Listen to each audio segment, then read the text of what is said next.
Hi everyone, welcome to my channel. Today I have some really exciting items to share with you today. So today's episode is less about my usual unboxing and reviews and more on modifications. Just to put it out there, I didn't mod these controllers. These are actually my controllers, but I had them shipped to Jamma Nation X.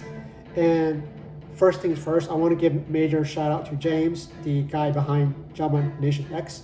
He took time for me to ship him items and to modify the joysticks, and I'll give you a breakdown of exactly what he did, aside from the button color swaps.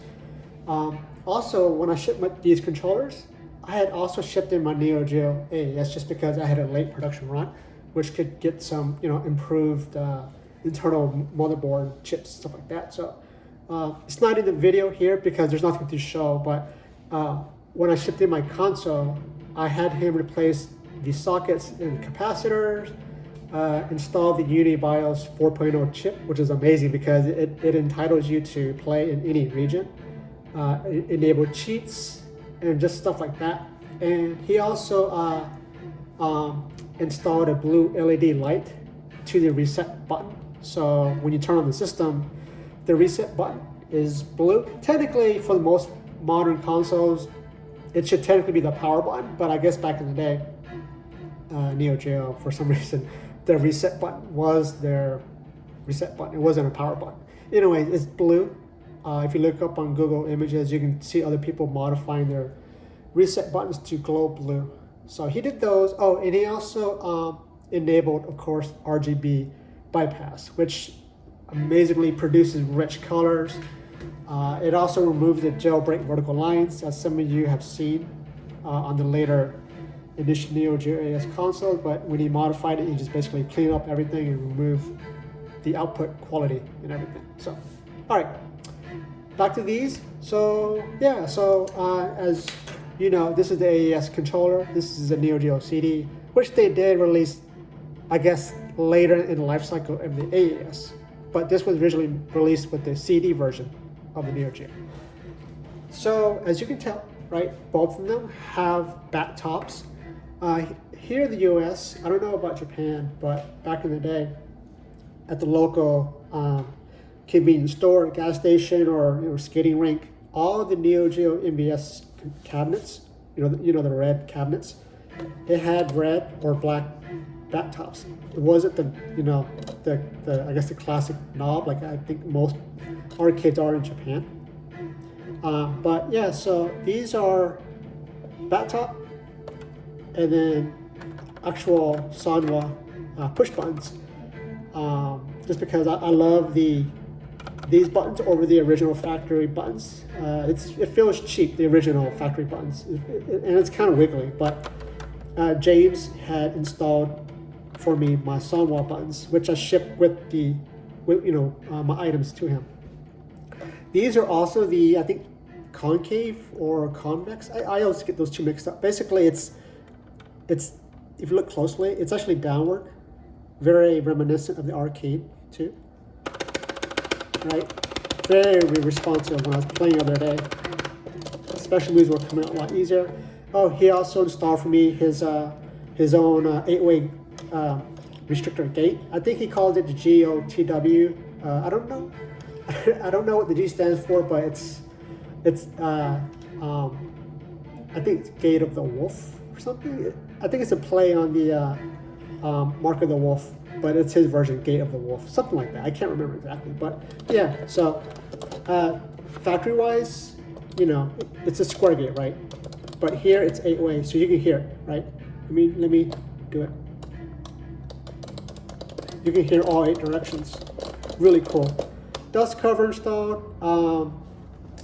Here's the back side. Oh, he also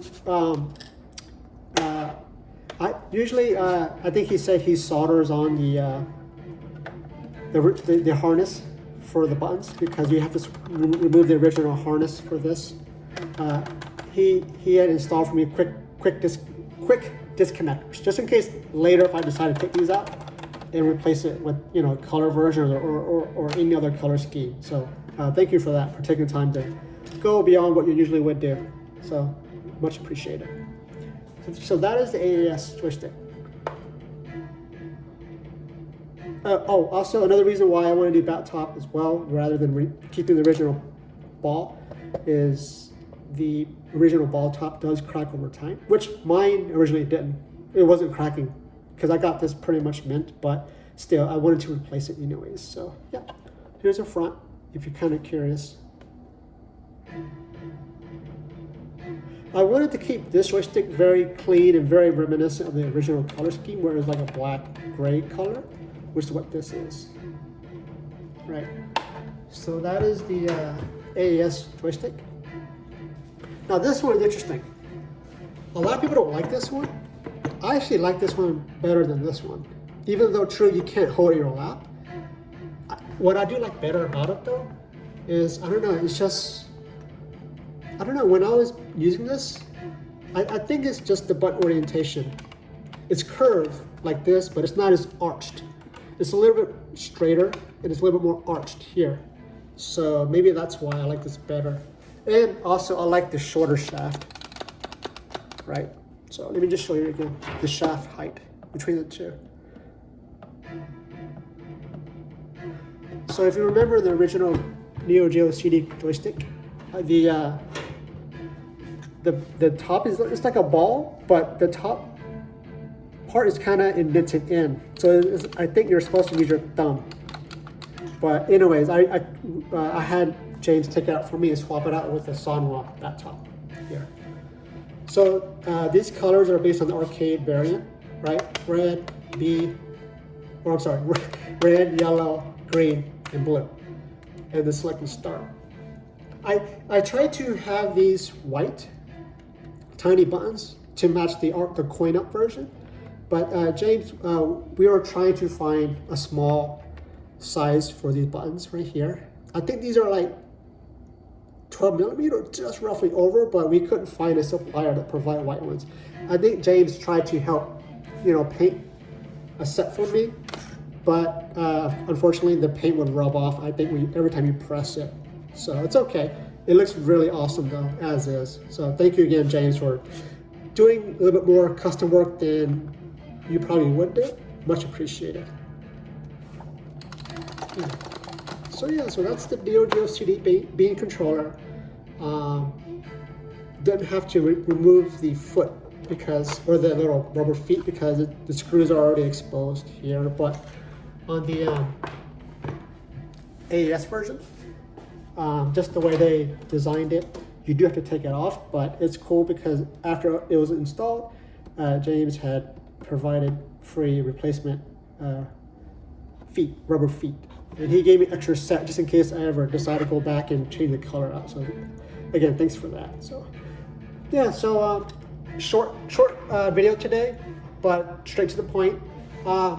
If any of you ever need NeoGeo mods, like installing NeoGeo UniBios 4.0, your sockets or capacitor is replaced to RGB bypass, anything with NeoGeo, yeah, send a message to Jamma Nation X.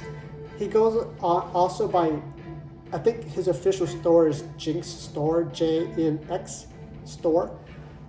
He has a website, of course, and I think he has an eBay account as well. So check him out. Really fun guy, chit chat with, and he's really professional. He'll get your work done pretty quickly. So, yep. So, thanks for watching. Stay tuned for my future video unboxings, reviews, mods, and whatnot. And I will share another video at a later date. Thanks. Bye.